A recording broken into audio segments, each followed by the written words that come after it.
The Yogi's Punishment.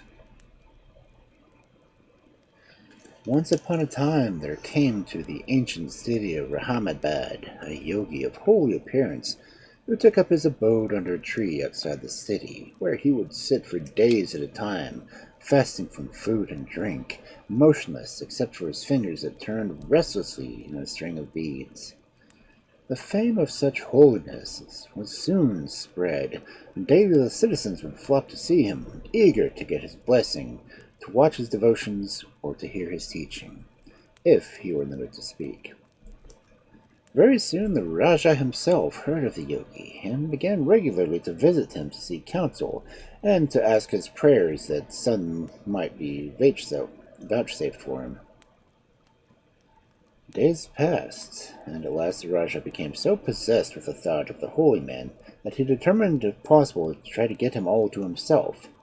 So he built in the neighborhood a little shrine, with a room or two added to it, and a small courtyard closely walled up, and when all was ready, he sought the yogi to occupy it, and to receive no other visitors except himself and his queen, and such pupils as the yogi might choose, who would hand down his teaching. To this the yogi consented, and thus he lived for some time upon the king's bounty, whilst the fame of his godliness grew day by day. Now, all through the Rajah of Rahmatabad had no son. He possessed a daughter, who, as she grew up, became the most beautiful creature that eye ever rested upon. Her father had long before betrothed her to the son of the neighboring Rajah in Dilaram, but as yet she had not been married to him, and lived the quiet life proper to a maiden of her beauty and position. The princess had of course heard of the holy man, and of his miracles and his fasting, and she was filled with curiosity to see or to speak to him. But this was difficult, since she was not allowed to go out except in the palace grounds, and then was always closely guarded. However, at length she found an opportunity, and made her way one evening alone to the hermit's shrine. Unhappily, the hermit was not really as holy as he seemed, for no sooner did he see the princess than he fell in love with her wonderful beauty, and began to plot in his heart how he could win her for his wife. But the maiden was not only beautiful, she was also quite shrewd, and as soon as she read in the glance of the yogi that love filled his soul, she sprang to her feet and gathered her veil about her and ran from the place as fast as she could. The yogi tried to follow, but he was no match for her, so beside himself with rage at finding he could not overtake her, he flung at her a lance, which wounded her in the leg. The brave princess stooped for a second to pluck the lance out of the wound, and then she ran on until she found herself safe at home again. There she bathed and bound up the wound secretly, and told no one how naughty she had been, for she knew that her father would punish her severely. The next day, when the king went to visit the yogi, the holy man would neither speak nor look at him. "What is the matter?" asked the king. "Won't you speak to me today?" "I have nothing to say to you that you would care to hear," answered the yogi. "Why?" said the king.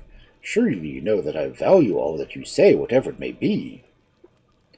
But still the yogi sat with his face turned away, and the more the king pressed him, the more silent and mysterious he became.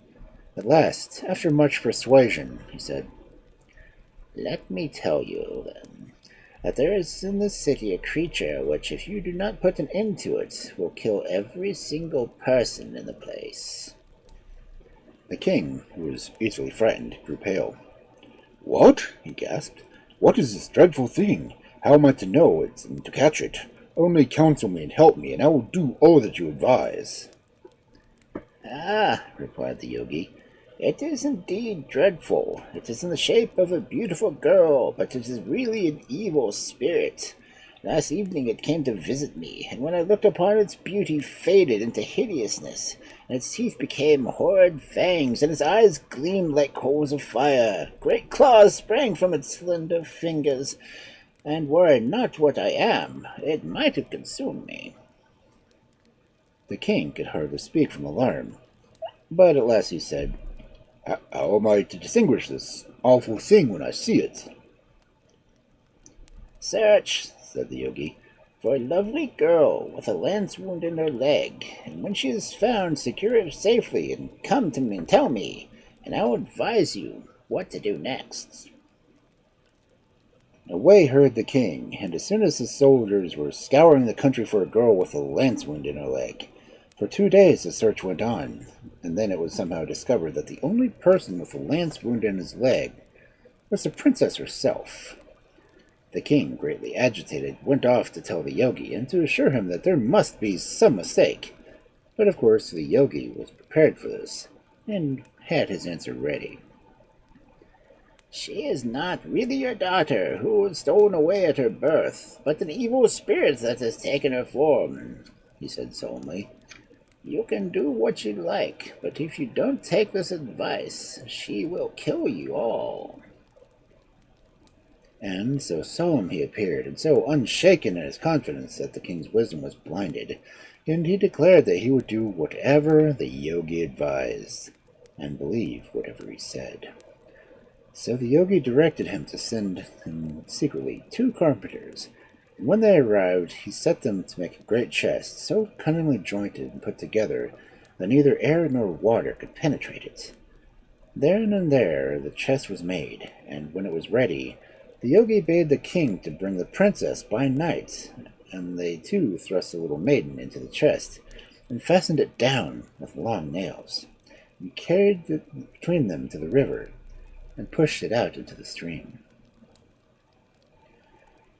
As soon as the Yogi got back from his deed, he called 2 of his pupils, and pretended that it had been revealed to him that there should be found floating in a river a chest with something of great price within it, and he bade them to go and watch for it at such a place far down the stream. And when the chest came slowly along, bobbing and turning in the tide, they were to seize it and swiftly bring it to him, for he was now determined to put the princess to death himself. The pupils set off at once, and wondering what the strangeness of this errand, and still more at the holiness of the Yogi, to which secrets were revealed. It happened that, at the next morning at dawn, the gallant young prince of Dilorem was hunting on the banks of the river, with a follow of great wazirs, attendants, and huntsmen. As he rode, he saw floating in the river a large chest, which came slowly along, bobbing and turning in its tide. Raising himself in the saddle, he gave an order, and 6 men plunged into the water and drew the chest out onto the river bank, where everyone crowded around to see what it could contain. The prince was certainly not the least curious among them, but he was cautious, young man, and as he prepared to open the chest himself, he bade all stand back, and a few of those draw swords, as to be prepared in case the chest should hold some evil beast or a giant. When all were ready and expectant, the prince with his dagger forced open the lid and flung it back, and there lay, living and breathing, the most lovely maiden he had ever seen in his life. Although she was half stifled from her confinement in the chest, the princess speedily revived, and when she was able to sit up, the prince began to question her as to who she was and how she came to be shut up in the chest that sat afloat upon the river. And she, blushing and trembling to find herself in the presence of so many strangers, told him that she was a princess of Rahmatabad, and that she had been put into the chest by her own father. When he on his part told her that he was a prince of Dilorem, the astonishment of the young people was unbounded to find that they, who had been betrothed without ever seeing one another, should actually meet for the first time under such strange circumstances. In fact, the prince was so moved by her beauty and modest ways that he called up his wazirs and commanded they be married at once to this lovely lady who had completely won his heart.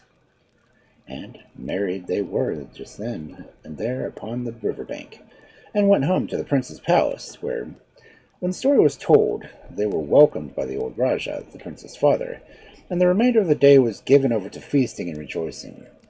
But when the banquet was over, the bride told her husband that now, on the threshold of their married life, she had more to relate of her adventures than she had given the opportunity to tell as yet, and then, without hiding anything, she informed him of all that had happened to her from the time she had stolen out to visit the wicked Yogi. In the morning, the prince called his chief vizier and ordered him to shut up the case in which the princess had been found, with a great monkey that was chained live up in the palace, and to take the chest back to the river and set it afloat once more, and to watch what became of it. So the monkey was caught and put into the chest, and some of the prince's servants took it down to the river and pushed it into the water. Then they followed secretly a long way to see what became of it. Meanwhile, the yogi's two pupils watched and waited for the chest until they were nearly tired of watching and were beginning to wonder whether the yogi was right after all. But on the second day, they spied a great chest floating along the river, slowly bobbing and turning on the tide, and instantly a great joy of exultation seized them, for they thought that there was indeed further proof of the wonderful wisdom of their master. With some difficulty, they secured the chest and carried it back as swiftly and secretly as possible to the yogi's house. As soon as they brought in the chest, the yogi, who had been getting very cross and impatient, told them to put it down and to go outside whilst he opened the magic chest. "And even if you hear cries and shouts, however alarming, you must not enter here," said the yogi, and walking over to the closet where lay a silken cord that was to strangle the princess. And the two pupils did as they were told, and went outside, and closed all the doors. Presently they heard a great outcry within, and the yogi's voice crying aloud for help, but they dared not enter. They had been told that whatever the noise, they must not come in. So they sat outside, and waited and wondering, and at last they all grew still and quiet, and remained for so long a time that they determined to enter to see if all was well. No sooner had they opened the door leading into the courtyard than they were nearly upset by a huge monkey that came leaping straight to the doorway and escaped past them into the open fields. Then they stepped into the room, where they saw the yogi's body lying, torn to pieces, on the threshold of his dwelling. Very soon the story spread as stories will, and reached the ears of the princess and her husband, and when she knew that her enemy was dead, she made her peace with her father.